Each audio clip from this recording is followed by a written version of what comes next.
வணக்கம். அருள்மிகு குக்கே சுப்பிரமணியா திருக்கோவில் குக்கே சுப்பிரமணியா தக்ஷிண கன்னடா மாவட்டம் கர்நாடக மாநிலத்தை பற்றி நாம் காண்போம். சமஸ்கிருதத்தில் இத்தலம் குஷி என அழைக்கப்படுகிறது. பேச்சு வழக்கில் குக்கே சுப்பிரமணியா என மாறி அந்த பெயரே நிலைத்து விட்டதாம். இத்தலத்தை சுற்றி 113 சிவஸ்தலங்கள் உள்ளன. 9 கால பூஜை நடக்கிறது. காலையில் கோபூஜை, மதியம் உச்சிகால பூஜை, மாலையில் சாயரக்ஷ பூஜை ஆகியவற்றை கேரள தந்திரிகள் செய்கின்றனர். மற்ற பூஜைகளை அர்ச்சகர்கள் செய்கின்றனர். காலபைரவர் சன்னதி உள்ளது. நாகர் பிரகார ஈசான மூலையில் உள்ளது. நாகதோஷ பரிகார ஸ்தலம் என்பது குறிப்பிடத்தக்கது. நாகங்களின் தலைவியான வாசுகிக்கு முருகன் அபயம் அளித்துள்ளதால் ராகு கேது தோஷத்தில் சிரமப்படுபவர்கள் இங்குள்ள தீர்த்தத்தில் நீராடி வழிபாடு செய்கின்றார்கள். பிரம்மஹத்தி தோஷம், அதாவது கொலை பாவம், முன்ஜென்ம பாவங்கள், பித்ரு கடன் நிவர்த்தி தலமாக விளங்குகிறது. வயிற்றுவலி, தோல் நோய், மனநோயால் பாதிக்கப்பட்டவர்கள் இங்கு வழிபாடு செய்கின்றனர். சர்பஹத்தி தோஷம், கால சர்ப தோஷ நிவர்த்திக்கு சிறப்பு பூஜையும், குழந்தை பாக்கியம், திருமண பாக்கியம், வேலைவாய்ப்பு வேண்டுபவர்களுக்கு சிறப்பு பூஜை நடத்தப்படுகிறது. தமிழகத்தின் பழனி முருகன் கோவில் பிரசித்தமாக இருப்பது போல கர்நாடக மாநில முருகஸ்தலங்களில் பிரபலமானது குக்கே சுப்பிரமணியா கோவிலாகும். இது பல யுகம் கண்ட கோவிலாகும். கந்த புராணத்தில் ஒரு குறிப்பிட்ட அத்தியாயத்தில் இத்திருத்தலத்தை பற்றி கூறப்பட்டுள்ளது. மேற்கு தொடர்ச்சி மலையில் உள்ள குமாரமலை பகுதியில் இக்கோவில் அமைந்துள்ளது. இயற்கை காட்சிகள் தன்னகத்தே அடக்கியது இம்மலை.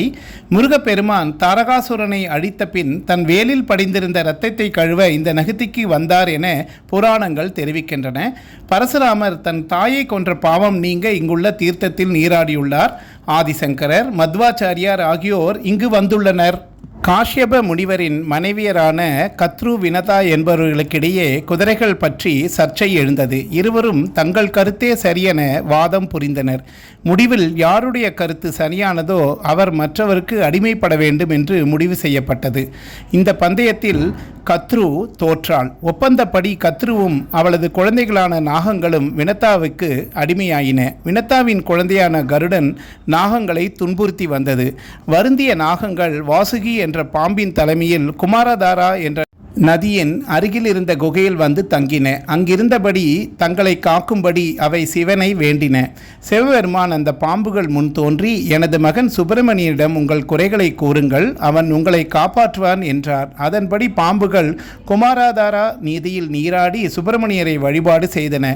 இதனால் மகிழ்ந்த சுப்பிரமணியர் நாகங்களை காப்பாற்றினார். இதற்கு நன்றி கடங்காக வாசுகி பாம்பு தனது 5 தலைகளையும் விரித்து சுப்பிரமணியருக்கு கொடையானது. இந்த நதி தற்போது கர்நாடகத்தில் ஓடுகிறது. அந்த நதிக்கரையில் சுப்பிரமணியருக்கு கோவில் எழுப்பப்பட்டது. ஊரின் பெயரே சுப்பிரமணியா என்பதாகும். சேவல் கொடி வைத்துள்ள இத்தல முருகன் குக்குட துவஜ கந்தசுவாமி என்று அழைக்கப்படுகிறார். இக்கோவிலை ஒட்டி பல்லூஸ் என்ற இடத்தில் குகையில் சிவபார்வதி அருள் பாலிக்கின்றனர். முருகன் தலை மீது 5 தலை நாகருடன் சுயம்பு மூர்த்தியாக அருள் பாலிக்கிறார். குக்கே சுப்பிரமணியர் கோவில் இந்திய மாநிலமான கர்நாடகாவின் அழகிய மேற்கு தொடர்ச்சி மலைகளில் அமைந்துள்ளது. கார்த்திகேயன் என பிரபலமாக அறியப்படும் சுப்பிரமணிய பெருமானுக்கு அர்ப்பணிக்கப்பட்ட இந்த பழமையான கோவில் இந்துக்களுக்கு மிக முக்கியத்துவம் வாய்ந்தது. இந்த கோவிலே ஒரு கட்டிடக்கலை அதிசயம். குமாரதாரா ஆற்றங்கரையில் அமைந்துள்ள வானுயர்ந்த கோபுரமும் நுணுக்கமான சிற்ப வேலைப்பாடுகளும் ஒரு வசீகரமான சூழ்நிலையை உருவாக்குகின்றன. நாக வடிவில் உள்ள பிரதான தெய்வமான சுப்பிரமணியர் இங்கு பிரதிஷ்டை செய்யப்பட்டுள்ளார். இந்தியா முழுவதிலிருந்து பக்தர்கள் இந்த கோவிலுக்கு வந்து பல்வேறு பூஜைகளை செய்து இறைவனின் ஆசீர்வாதங்களை வேண்டுகின்றனர். நாகதோஷத்தின் தீய விளைவுகளை போக்கும் என்று நம்பப்படும் சர்ப சம்ஸ்கார பூஜை இங்கு செய்யப்படும் மிக முக்கியமான பூஜைகளில் ஒன்றாகும். அசுரர்களை வென்று வெற்றி பெற்ற சுப்பிரமணிய பகவான் தனது சகோதரர் கணேசருடன் குமார பர்வதத்தை அடைந்ததாகவும், அங்கு தேவர்கள் கலந்து கொண்ட ஒரு பிரம்மாண்டமான விழாவில் அவர் இந்திரனின் மகள் தேவசனாவை மணந்ததாக ஒரு நம்பிக்கை உண்டு. இந்த கோவிலும் பரசுராம முனிவரால் நிறுவப்பட்ட 7 புனித தலங்களில் ஒன்றாக கருதப்படுகிறது. இதன் பூசாரிகள் மத்வாச்சாரிய சடங்குகளை பின்பற்றுகின்றனர். மேலும் இக்கோவில் இன்றும் ஒரு புகழ்பெற்ற புனித யாத்திரை தலமாக விளங்குகிறது. சர்ப சம்ஸ்கார பூஜை, பாம்பை கொல்வதால் நாகதோஷம் வருவருக்கும் அந்த நபரின் குடும்பம் தலைவருக்கும் ஏற்படும் குக்கேயில் உள்ள நாகதோஷத்தை போக்க சர்ப சம்ஸ்கார பூஜை 2 நாட்கள் செய்யப்படுகிறது. சர்ப சம்ஸ்கார பூஜையில் நாக பிரதிஷ்டையும் அடங்கும். ஆயில்யம் நட்சத்திர நாட்கள் இதை செய்வதால் நல்ல பலன்கள் கிடைக்கும். இதை ஆஸ்லேஷ பலி என்று கூறுகிறார்கள்.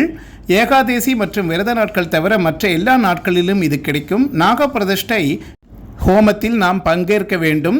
கோவிலில் நாக பிரதிஷ்டை மண்டபமும் உள்ளது. ஏகாதேசி மற்றும் விரத நாட்கள் தவிர அனைத்து நாட்களிலும் கிடைக்கும். வேலைவாய்ப்பு தொடர்பான பிரச்சனைகள், சந்தான பிராபத்தி அதாவது குழந்தை பாக்கியம், நாள்பட்ட தோல் நோய்களிலிருந்து நிவாரணம், திருமணம் தொடர்பான பிரச்சனைகள் போன்றவற்றிற்காக இங்கு பிரார்த்தனை நடத்தப்படுகிறது. குக்கே சுப்பிரமணியாவை செல்வதற்கு முன் அவர் தந்தையான தர்மஸ்தலரையும் அதற்கு அடுத்துதான் அவரையும் பார்க்க வேண்டும் என்று கூறப்படுகிறது. கோவில் அடிவாரம் அதாவது குமார பர்வதம் அடிவாரத்தில் பாதுகாக்கும் விதமாக 6 திலை பாம்பு வடிவில் சேஷமலை அமைந்துள்ளது. கோவிலின் முன் மண்டபத்திற்கும் கர்ப்ப கிரகத்திற்கும் நடுவே கருடனின் வெள்ளித்தூண் உள்ளது. அந்த தூணில் கருடன் பொறிக்கப்பட்டுள்ளார். திருவரையில் முருகன் தலை மீது 5 தலை நாகருடன் சுயம்பு மூர்த்தியாக உள்ளார். வால்மீகா எனும் புற்று இந்த கோவிலின் கருவறையிலே காணப்படுகிறது. மிக புராதனமான இந்த புற்று வடிவங்கள் ஆதிசேஷன் மற்றும் வாசுகி என வழங்கப்படுகின்றன.